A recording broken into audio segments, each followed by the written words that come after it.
আসসালামু আলাইকুম কমার্সের শিক্ষার্থীবৃন্দ ফাইন্যান্স পাস পেপারে সবচেয়ে কম সময়ে কিভাবে সৃজনশীল প্রশ্নে আমরা 70 নম্বরের প্রিপারেশন নিতে পারবো সেই বিষয়টা আজকে আমি তোমাদের সাথে শেয়ার করব। দেখো, যারা ফাইন্যান্স পাস পেপার নিয়ে এখনো চিন্তিত যে আমি কিভাবে আসলে ভালো করব, এখানে অনেক ম্যাথ আছে আমি পারি না, তাদের জন্য আমার এই স্পেশাল শর্ট সাজেশনটা। এই সাজেশনে আমি তোমাদেরকে দেখাবো যে তুমি কিভাবে কোন অধ্যায় থেকে জ্ঞানমূলক প্রশ্ন কিভাবে পড়বা, অনুধাবনমূলক প্রশ্ন কোনগুলো পড়বা এবং প্রায়োগিক ও উচ্চতর দক্ষতা সম্পন্ন প্রশ্ন মানে গ এবং ঘয়ের জন্য কি প্রশ্নগুলো পড়বো সেগুলা দেখাবো। আর এই ক্লাসটা যে দেখবা সে যদি এটা ফলো করে পরীক্ষার হলে যাও, ইনশাল্লাহ যারা আমার অ্যাকাউন্টিং ম্যানেজমেন্ট এবং মার্কেটিং ক্লাস করেছো বা সাজেশন ফলো করেছো বা পিডিএফ নিয়েছো তারা জানো এটার উপকারিতা কতটুকু হতে পারে। সো আমি জাস্ট তোমাদেরকে শেয়ার করবো। দেখো, আমরা সবাই জানি, এর আগের ভিডিওতে আমি বলেছি, যারা দেখো না সেটা একটু দেখে নিও কিভাবে আমরা কোন অধ্যায় বাদ দিব বা কোন অধ্যায় পড়বো। এখন ভাই, কোন স্টুডেন্ট কোন অধ্যায় বাদ দিবে না দিবে সেটা তার ব্যাপার। আমি এখানে আমাদের প্রথম পত্রে যে 9টা অধ্যায়, সেই 9টা অধ্যায়ের টোটাল সাজেশনটা রেডি করেছি। তোমরা চাইলে এখান থেকে যে কোনো 2টা অধ্যায় ইজিলি স্কিপ করতে পারবা, কারণ তোমার যেহেতু 11টা প্রশ্ন আসবে সেখান থেকে তোমার তো আর 11টা প্রশ্ন অ্যান্সার করার দরকার নেই, তোমার অ্যান্সার করতে হবে মাত্র 7টা। সো যে কোনো 2টা অধ্যায় বাদ দিলে তুমি খুব ইজিলি, 2টা অধ্যায় কেন, তুমি 3টা অধ্যায় বাদ দিলেও ইজিলি প্রশ্ন কমন পাবা। সো আমাদের প্রথম অধ্যায়, আমি এখানে সবগুলো অধ্যায়ই দেখাবো, যার যেটা প্রয়োজন সে নিবা। প্রথম অধ্যায় আমাদের জ্ঞানমূলক মানে ক নাম্বার প্রশ্নের জন্য অর্থায়নের সূচনা। এই অধ্যায় থেকে কি আসতে পারে? দেখো, আমাদের আসতে পারে অর্থায়ন কি, তারল্য বনাম মুনাফা নীতি কি, সরকারি অর্থায়ন কি, পোর্টফোলিও কি, ব্যবসায় অর্থায়ন কি, পোর্টফোলিও নীতি কি, সম্পদ সর্বাধিকরণ এবং মুনাফা সর্বাধিকরণ। এরপরে আমাদের ব্যবসায় নৈতিকতা, তারল্য কি, লভ্যাংশ কি। এরপরে হচ্ছে আমাদের কাম্য মূলধন কাঠামো, তারল্য নীতি। এই যে নীতিগুলা, তারপরে অর্থায়নের প্রকারভেদ এবং সবচেয়ে গুরুত্বপূর্ণ যেটা আমাদের সবসময় বেশি আসে, মুনাফা সর্বাধিকরণ এবং সম্পদ সর্বাধিকরণ। এটার মধ্যে আমি একটা বিষয় শেয়ার করি। এই যে এত বড় সাজেশন দিলাম, এটাকেও আমরা শর্ট করতে পারি। আমাদের যেটা গুরুত্বপূর্ণ অর্থায়ন অথবা ব্যবসায় অর্থায়ন, একই জিনিস, প্রায় কাছাকাছি। হ্যাঁ, এরপরে নীতিগুলো, অর্থায়নের নীতি, যেমন সরকারি প্রকারভেদটা একটু দেখবা, পোর্টফোলিও নীতি সবচেয়ে গুরুত্বপূর্ণ, মুনাফা সর্বাধিকরণ এবং সম্পদ সর্বাধিকরণ। এই পাশে আমরা যেটা দেখবো সেটা হচ্ছে আমাদের এই যে কাম্য মূলধন এবং এই যে তারল্যর কথা বলেছি, লভ্যাংশ বা তারল্য, ব্যবসায় নৈতিকতা। এই যে কয়েকটা প্রশ্ন আমরা ক নাম্বারের জন্য দেখে যাব। সো ক নাম্বারের জন্য তো আমি দেখলাম। এখন প্রথম অধ্যায় খ এবং গ এর জন্য আমি কি দেখবো? ঘ এর জন্য দেখো, অনুধাবনমূলক যে প্রশ্নগুলো ভাইয়া, এই অনুধাবনমূলক প্রশ্নগুলো দেখো কি পড়বো। আমার পোর্টফোলিও নীতি কেন অনুসরণ করা হয়, স্বল্পমেয়াদী সম্পদ ব্যবস্থাপনা বলতে কি বুঝো, তারল্য মুনাফার মধ্যে সম্পর্ক, খুবই গুরুত্বপূর্ণ প্রশ্ন এবং এটা নীতিমালার মধ্যে পড়ে। একটা প্রতিষ্ঠানের মূল লক্ষ্য সম্পদ সর্বাধিকরণ, মুনাফা সর্বাধিকরণ নয়, কেন সেটা একটু ব্যাখ্যা করো। মূলধন বাজেটিং কেন করা হয়, ঝুঁকি ও মুনাফার মধ্যে সম্পর্ক, যদি এটা নবম অধ্যায়ও আছে এই প্রশ্নটা। অর্থায়নের সামাজিক দায়বদ্ধতা কেন গুরুত্বপূর্ণ, এটা অনেক ইম্পর্টেন্ট। সো এভাবে আমরা ক্ষয়ের জন্য কয়েকটা প্রশ্ন বাছাই করে পড়বো। আমার ফুল অধ্যায় পড়ার এখন সময় নাই। ওকে, এরপরে গ এবং ঘয়ের জন্য জাস্ট আমি এখানে 3টা পয়েন্ট উল্লেখ করেছি, তোমরা জাস্ট এই 3টাই মাথায় রাখো। দেখো, অর্থায়নের নীতিমালা অনেক বেশি গুরুত্বপূর্ণ, এখান থেকে সিকিউ প্রশ্ন আসেই, 100% আসবে। এবং অর্থায়নের লক্ষ্য, ওই যে মুনাফা সর্বাধিকরণ এবং সম্পদ সর্বাধিকরণ, এটা হচ্ছে স্বল্পমেয়াদী উদ্দেশ্য মুনাফা সর্বাধিকরণ, দীর্ঘমেয়াদী উদ্দেশ্য হচ্ছে ভাইয়া সম্পদ সর্বাধিকরণ। এই দুটা খুবই গুরুত্বপূর্ণ। সো এই 3টার মধ্যে জাস্ট তোমরা এই 2টা পড়ে যাও। দেখো আমি কত শর্ট করে দিয়েছি তোমাদের জন্য। সেম ভাবে আমরা যদি একটু দ্বিতীয় অধ্যায়ে চলে যাই, এরপরে আমরা বোর্ডের প্রশ্ন যদি বিশ্লেষণ করতে চাই, আমি এখানে কিছু বোর্ড দিয়েছি, তোমরা জাস্ট কি করবা, এই বোর্ড প্রশ্নগুলো একটু বিশ্লেষণ করে যাইলেই তোমরা কমন পেয়ে যাবা আশা করি। সো পিডিএফটা আমি অবশ্যই আমার এই ভিডিওর লিঙ্কে, আমাদের একটা টেলিগ্রাম থাকবে। আমি একটা জিনিস রিকোয়েস্ট করি তোমাদেরকে ভাইয়া, বারবার করি, আমি সিঙ্গেল মানুষ, তোমরা অনেকেই আমার হোয়াটসঅ্যাপে নক করো, সেটার জন্য আমার কোনো আপত্তি নেই, বাট অনেকেরকে আমি পিডিএফটা হোয়াটসঅ্যাপে দিতে পারি না। সো তোমরা অবশ্যই এই ক্লাসের নিচে, সেটা ফেসবুক হোক অথবা ইউটিউব হোক, সেখানে আমার একটা টেলিগ্রামের লিঙ্ক দেওয়া থাকবে। ওই লিঙ্কে ক্লিক করে, তোমার যদি টেলিগ্রাম নাও থাকে কাইন্ডলি ডাউনলোড করে নিবা। ওখানে গেলেই, ওই গ্রুপে গেলেই তুমি পিডিএফটা পেয়ে যাবা। আশা করি বুঝতে পেরেছো। এখন দেখো, তাহলে দ্বিতীয় অধ্যায়ে আমি জ্ঞানমূলক প্রশ্ন কি পড়বো। এই যে আর্থিক বাজার বা মুদ্রা বাজার কি, বাণিজ্যিক কাগজ কি, ব্যাংকের স্বীকৃতিপত্র কি, প্রাথমিক বাজার কি, মাধ্যমিক বাজার কি, হ্যাঁ, ট্রেজারি বিল কি, এই জিনিসগুলো নিয়ে যদি চাও আমি আলাদা ক্লাস দিতে পারবো। ওকে, মাধ্যমিক বাজার কি, ওটিসি বাজার কি, আইপিও কি, এই জিনিসগুলা। ক্ষয়ের জন্য আমরা কি বলবো? দেখো ভাইয়া, ক্ষয়ের জন্য আমাদের খ এবং ঘয়ের জন্য আমরা কি বলবো, দেখো ক্ষয়ের জন্য আমরা কি বলবো, ট্রেজারি বন্ডে আয়ের হার ঝুঁকিমুক্ত। আমরা সবাই জানি সরকার যে বন্ডটা ইস্যু করে ঋণ নেয় সেটা হচ্ছে ট্রেজারি বন্ড। ঋণ নিয়ন্ত্রণ কেন হয়? এরপর হচ্ছে মানি লন্ডারিং, অর্থনৈতিক আইনে বাধা সৃষ্টি করে। খুব মানি লন্ডারিংটা খুবই গুরুত্বপূর্ণ। ওকে, এবং ট্রেজারি বন্ড বা ট্রেজারি বিল এই এই জিনিসটা। আর প্রায়োগিক এবং উচ্চতার দক্ষতা সম্পন্ন, মানে গ এবং ঘ, এখান থেকে আমাদের 7 নাম্বার 3 এবং 4, গয় হচ্ছে 3, ঘয় হচ্ছে 4। এটার জন্য আমাদের জাস্ট এই যে ঢাকা স্টক এক্সচেঞ্জের কার্যক্রম এবং বিল সমীক্ষিত হস্তান্তরযোগ্য দলিল আইন, হস্তান্তরযোগ্য যে দলিলগুলো আছে সেগুলো নিয়ে একটু পড়বো, তাহলেই হবে। এখন আমরা তৃতীয় অধ্যায়টা জাস্ট আমি একটু দেখাচ্ছি। আমি কেন দেখাচ্ছি, কারণ এই জিনিসগুলো ভাইয়া তোমাদের জন্য খুবই খুবই গুরুত্বপূর্ণ। এই জিনিসগুলো অনেকে তোমাদেরকে শেয়ার করবে না, আমি জাস্ট শেয়ার করতেছি জাস্ট তোমাদের ভালোবাসা পাওয়ার জন্য, অন্য কিছু না। দেখো, এই সাজেশনটা আমি তোমাদেরকে একেবারে ফ্রিতেই দিয়ে দিব, তোমরা টেলিগ্রামে গেলেই পাবা। এখানে তৃতীয় অধ্যায়ে আমাদের জ্ঞানমূলক প্রশ্ন কি আছে দেখো। অর্থের সময় মূল্য কি, সুযোগ ব্যয় কি, হ্যাঁ বাট্টাকরণ কি, বার্ষিক বৃত্তি কি। এই তৃতীয় অধ্যায়টা যেহেতু একটু ম্যাথও আছে, এই অধ্যায়টা অনেকের কাছে জটিল মনে হয় বাট সহজ। আমি একটা সিকিউ সলভ ক্লাস দিব, তোমরা যদি চাও তাহলে বেসিক ক্লাসও একটা দিব। বাট আমি এখন যেই ক্লাসটা রেডি করেছি তোমাদের জন্য সেটা হচ্ছে টোটালি ম্যাথমেটিক্যাল অধ্যায় এবং থিওরিক্যাল অধ্যায়ও আছে। ম্যাথমেটিক্যাল অধ্যায় আমাদের যে 9টা অধ্যায়, 9টা অধ্যায় থেকে আমি প্রায় 30টার মতো প্রশ্ন সিকিউ সলভ করে একটা ক্লাস দিয়েছি। এই ক্লাসটা আগামীকালকে তোমরা ইউটিউবে পাবা। এই ক্লাসটা অবশ্যই করলে তোমাদের সিকিউতে প্রবলেম থাকবে না। এরপরে যদি তোমাদের বেসিক নিয়ে প্রবলেম থাকে আমাকে যদি বলো, আমি তাহলে তোমাদের বেসিকের জন্য একটা ক্লাস দিব। ওকে, আমার কষ্ট হলেও। বাট আমি আগে ম্যাথ ক্লাসটা দিচ্ছি কারণ অনেকে ম্যাথে দুর্বল, ম্যাথটা করে নাই, সেজন্য আমি প্রত্যেকটা অধ্যায় থেকে জাস্ট বেশি না 3টা ম্যাথ সলভ করাবো। ভাই কয়টা ম্যাথ? 3টা ম্যাথ। এই 3টা ম্যাথ যারা করে যাবা ইনশাল্লাহ ইনশাল্লাহ ওই অধ্যায় থেকে যেভাবে প্রশ্ন আসুক, তুমি যদি আমার ক্লাসটা করে যাও তুমি কমন পাবা। ওকে, এখন আসো, এই যে সাধারণ বৃত্তি কি, বিলম্বিত বৃত্তি কি, এগুলো আমরা একটু আলোচনা করলেই পারবো। চক্রবৃদ্ধিকরণ, রুলস অফ 69 বা 72, মানে 69 এবং 72 যে বিধি, এই জিনিসগুলো জাস্ট একটু দেখে যাবো, সরল সুদ এবং চক্রবৃদ্ধি সুদ। এরপরে আমাদের খ এবং গ এর জন্য দেখো কি কি টাইপের প্রশ্ন আমাদের আছে এই অধ্যায়ে। যদি আমরা একটু চাই, এই যে কার্যকরী সুদের হার, নামিক সুদের হার, হ্যাঁ ইএআর বা ইআইআর, ইফেক্টিভ অ্যানুয়াল রেট বা ইফেক্টিভ ইন্টারেস্ট রেট, মানে কার্যকরী সুদের হার বা প্রকৃত সুদের হার।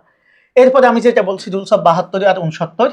এরপরে হচ্ছে এফবি থেকে পিবি কেন জনপ্রিয়, এই জিনিসগুলো আমরা জাস্ট একবার দেখে যাব। এরপরে উচ্চতার দক্ষতা সম্পন্ন প্রশ্নের জন্য গ এবং ঘয়ের জন্য আমরা কিছু বোর্ড প্রশ্ন একটু দেখে যাইতে পারি যদি আমার সময় থাকে, অথবা এত প্রশ্ন না দেখে যাইতে পারলে আমার জাস্ট ক্লাসটা করলেই হবে ইনশাল্লাহ। এরপর আমাদের চতুর্থ অধ্যায় যদি আমরা যাই, আমার চতুর্থ অধ্যায় কি আছে দেখো, আর্থিক বিশ্লেষণ। আমি প্রত্যেকটা অধ্যায় জাস্ট একটু দেখাচ্ছি যে আমি প্রশ্ন কিভাবে দিয়েছি। যে আর্থিক নগদ প্রবাহ বিবরণী কি, নগদ বহিঃপ্রবাহ কি, মুক্ত নগদ প্রবাহটা আমরা একটু দেখব, দত্তাংশ কি। এরপরে আমাদের যেটা পড়বো মিশ্র নগদ প্রবাহ, সমচ্ছেদ বিন্দু এবং নিরাপত্তা বিন্দু, এটা খুবই গুরুত্বপূর্ণ, খুবই গুরুত্বপূর্ণ। ওকে, এই জিনিসগুলো আমরা একটু দেখব। এবার আমরা যদি অনুধাবনমূলক প্রশ্ন, মানে খ নাম্বারের প্রশ্ন যেটা 2 এর জন্য আসবে সেখানে যাই, সেখানে কিছু প্রশ্ন আছে। এখান থেকে আমি চাইলে ছোট করতে পারি যে ব্রেক ইভেন বিন্দু বা বিপি যেটা নিতে পারবো, অথবা আমরা এই যে এটা নিতে পারবো, যেমন আর্থিক বিশ্লেষণ কেন করা হয়, হ্যাঁ এই উৎপাদন খরচ কি সমচ্ছেদ বিন্দুকে প্রভাবিত করে, নগদ প্রবাহ বিবরণী কেন তৈরি করা হয়, এই কয়েকটা প্রশ্ন একটু দেখে যাব।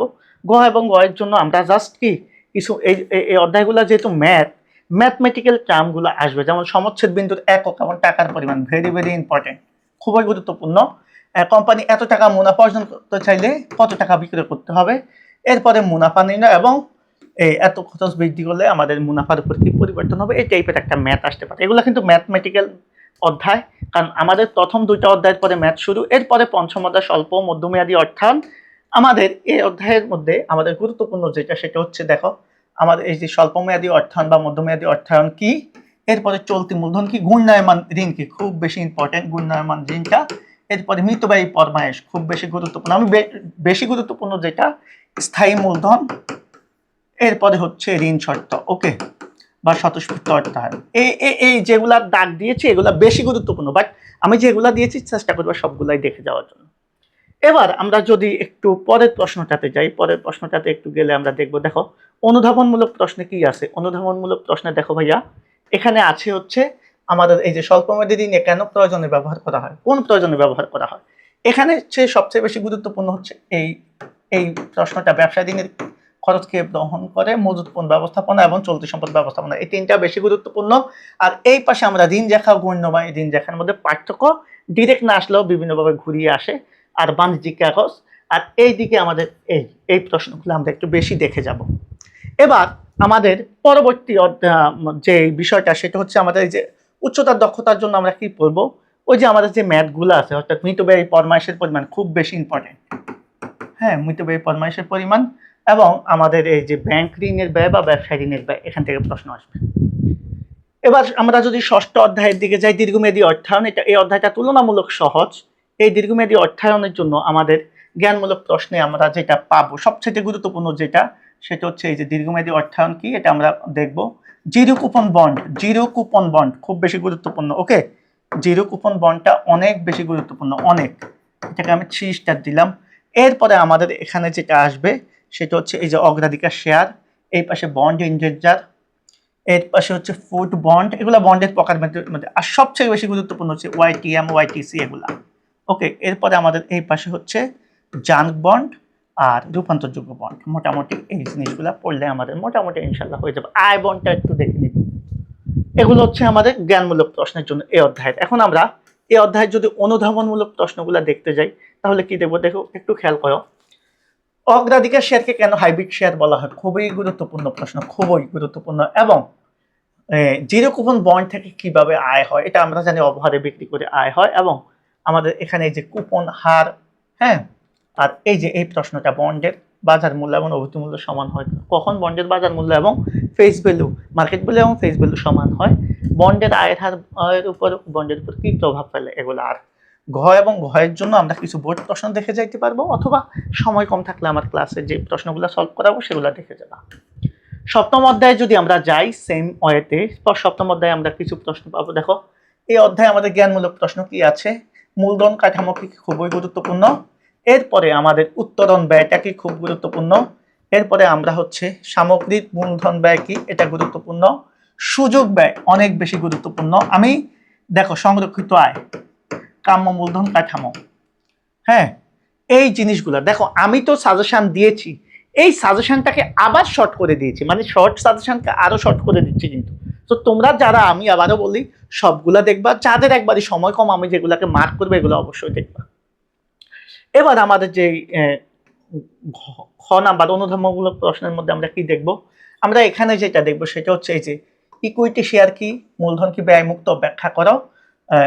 এরপরে আমাদের উত্তোলন ব্যয় যেটা, আর সিএফিএম, ক্যাপিটাল অ্যাসেট প্রাইসিং মডেল, মানে মূলধনী সম্পত্তি মূল্যায়ন মডেলের বিষয়টা একটু দেখে যাবা, যেখানে আমরা ঝুঁকি কি করি, কোম্পানির সাধারণ শেয়ারের ব্যয় বের করি যেটা।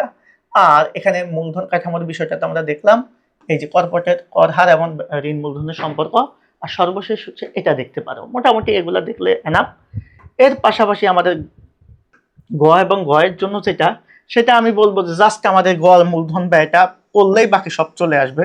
সো এটা বেশি গুরুত্বপূর্ণ। এটা ছাড়া যদি সিঙ্গেল প্রশ্ন আসে তাহলে আমাদের সব প্রশ্ন বেশি আসে এখান থেকে এবং সাধারণ শেয়ার থেকে, এই দুটো জায়গা থেকে প্রশ্ন আসে। আমি বলবো এটা অগ্রাধিকার শেয়ার এবং ঋণের ব্যয়টা, সংরক্ষিত আয়ের ব্যয়টা একটু কম আসে তুলনামূলক, বাট গল মূলধনটা বেশি আসে। ওকে, এবার আমরা অষ্টম অধ্যায় চলে এসেছি। আমরা একেবারে লাস্টের দিকে, আমি জাস্ট অধ্যায় ভিত্তিক আলোচনা করতেছি, একটু সময় লাগতেছে, তোমরা অন্যভাবে নিবা না। দেখো এখানে আমরা যেটা দেখবো, মূলধন বাজেটিং কি ভাইয়া, এখানে স্বাধীন প্রকল্প কি বা পরস্পর বর্জনশীল প্রকল্প কি, এই প্রশ্নটা গুরুত্বপূর্ণ। গ্রহণ, তারপরে মূলধন রেশনিংটা খুব বেশি গুরুত্বপূর্ণ। এরপরে আমাদের যেটা গুরুত্বপূর্ণ সেটা হচ্ছে দেখো আমাদের এই যে পিবিপি, আইআরআর, হ্যাঁ, এআরআর, এনপিবি, পিআই, এই জিনিসগুলো আমরা ওখানে পড়ি, তো এই জিনিসগুলো আমাদের গুরুত্বপূর্ণ। এখন আমাদের অনুধাবনমূলক প্রশ্নের জন্য এখানে যেটা আছে সেটা আমাদের জন্য খুবই ইজি একটা, যেমন কি, যেমন অনুধাবনমূলক প্রশ্নের মধ্যে আমাদের মূলধন রেশনিংটা তো আমরা একটু দেখেছি। এখন দেখো অনুধাবনমূলক প্রশ্নের মধ্যে আমাদের এই প্রশ্নটা অনেক গুরুত্বপূর্ণ, এই প্রশ্নটা অনেক গুরুত্বপূর্ণ, এবং আমাদের এটা খুব গুরুত্বপূর্ণ। আর মূলধন রেশনিং এটা আমরা কতে পড়লে, কতে না পড়লেও চলবে। এরপরে আমাদের এই যে এটা মোটামুটি আমরা একটু দেখে গেলে হবে। আর আমাদের ম্যাথের জন্য আমরা মোটামুটি এই বোর্ডগুলা দেখে যাব। তবে এই বোর্ডগুলো আমাদের জন্য অতটা গুরুত্বপূর্ণ যদি মনে না হয়, তোমরা যদি সময় না পাও স্পেশালি, করতে পারলে তো ভালো, সেক্ষেত্রে তোমরা আমার ক্লাসের ম্যাথগুলা করলেই হবে ইনশাল্লাহ। এখন আমরা সর্বশেষ অধ্যায়ে চলে এসেছি। দেখো সর্বশেষ অধ্যায়ে আমি যেটা বলবো সেটা হচ্ছে এই যে এখানে আমাদের ঝুঁকি ও মুনাফা এই অধ্যায় থেকে আমাদের মিনিমাম একটা প্রশ্ন তো আসবেই, দুইটাও আসতে পারে।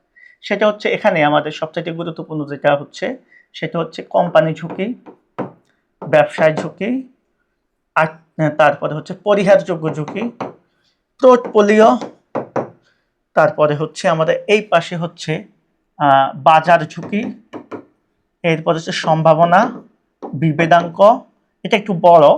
তারপরে হচ্ছে আমাদের পোর্টফোলিও ঝুঁকি তো দেখালাম, ঝুঁকিমুক্ত আয়ের হার, এই জিনিসগুলো মোটামুটি আমরা একটু দেখে যাব। হ্যাঁ, ঝুঁকি কি, সিএপিএম মডেল, এটা কিন্তু আমরা অলরেডি আলোচনা করেছি। সো এই প্রশ্নগুলো আমাদের জ্ঞানমূলক প্রশ্নের জন্য খুব বেশি গুরুত্বপূর্ণ। এখন আমরা যদি অনুধাবনমূলক প্রশ্ন মানে ক্ষয়ের দিকে যাই অথবা গয়ের দিকে যাই, তো ক্ষয়ের দিকে যদি আমরা একটু থিঙ্কিং করি, ক্ষয়ের মধ্যে কি আছে দেখো। ক্ষয়ের মধ্যে আমরা এই যে এই প্রশ্নটা দেখব খুব গুরুত্বপূর্ণভাবে, এবং এখানে আমরা আয় ও ঝুঁকির মধ্যে সম্পর্ক, যেটা পোর্টফোলিও কেন গঠন করা হয় এবং আর্থিক ঝুঁকি কিভাবে তৈরি করা হয়, এই যে এই প্রশ্নগুলো খুব ভালো করে দেখে দেবো, ভেরি ভেরি ইম্পর্টেন্ট। আর আমাদের নবম মানে সর্বশেষ যে অনুধাবনমূলক প্রশ্নের পরে আমাদের যে প্রায়োগিক দক্ষতা, এটার জন্য আমি যেটা করব সেটা হচ্ছে আমি এটার জন্য যেটা করব বলবো সেটা হচ্ছে আমাদের বোর্ড প্রশ্নগুলো একটু দেখে যাইতে পারো অথবা আমার ক্লাস করতে পারো। এই হচ্ছে তোমাদের জন্য আমার এই যে সাজেশনটা বলেছি, এই সাজেশনটা রেডি করা। এই সাজেশনটা তোমরা কোথায় পাবা আমি বলছি, আমাদের যে ইউটিউব চ্যানেলটার নাম হচ্ছে রাশেদ স্যার অ্যাকাউন্টিং, লিখে সার্চ দিলেই ইনশাল্লাহ সবার আগে চলে আসবে। এখানে সার্চ দিবা জাস্ট রাশেদ স্যার অ্যাকাউন্টিং লিখে, আর ফেসবুক পেজ হচ্ছে রাশেদ স্যার। দুই জায়গায় ভিডিওটা থাকবে, ভিডিওর নিচে তোমরা জাস্ট কমেন্ট করবা, সেখানে আমাদের একটা টেলিগ্রাম লিঙ্ক দেওয়া থাকবে, সেই লিঙ্কে গেলেই এই সাজেশনটা ফুল পেয়ে যাবা। সো এ হচ্ছে কথা, আমি যেভাবে বলেছি ক খ গ ঘ অর্থাৎ জ্ঞানমূলক, অনুধাবনমূলক এবং প্রায়োগিক এবং উচ্চতার দক্ষতা সম্পন্ন প্রশ্নগুলো আমরা এভাবে বলবো। আর এখানে যে 9টা অধ্যায়, ভাইয়া আমি আবারও বলছি সর্বশেষ, এই 9টা অধ্যায় থেকে তুমি চাইলে যে কোনো 3টা অধ্যায় বাদ দিতেই পারো, অ্যাটলিস্ট 2টা অধ্যায় তো চোখ বন্ধ করে বাদ দিবা, কারণ ওই 3টা অধ্যায় থেকে যদি 3টা না 4টা প্রশ্ন আসে, আরো 7টা প্রশ্ন তোমার বাকি 6টা অধ্যায় থেকে চলে আসবে। সো ওই 6টা অধ্যায়ের মধ্যে আমি বলেছি তুমি প্রথম 2টা অধ্যায় কি করো, কারণ এখানে থিওরি, আর বাকি যে কোনো 4টা ম্যাথ অধ্যায় করো, সেটা আমার আগের ছোট্ট ভিডিওটাতে আছে, তোমরা যদি চাও সেই ভিডিওটা দেখে নিতে পারো, ইউটিউবে দেওয়া আছে, ফেসবুকেও আছে, তোমরা সেটা দেখে নিলেই বুঝতে পারো যে কোন কোন অধ্যায়গুলো তোমাদের জন্য সহজ এবং কোনগুলা কঠিন। সো সবাই ভালো থাকবা, অনেক অনেক শুভকামনা তোমাদের জন্য, আল্লাহ হাফেজ।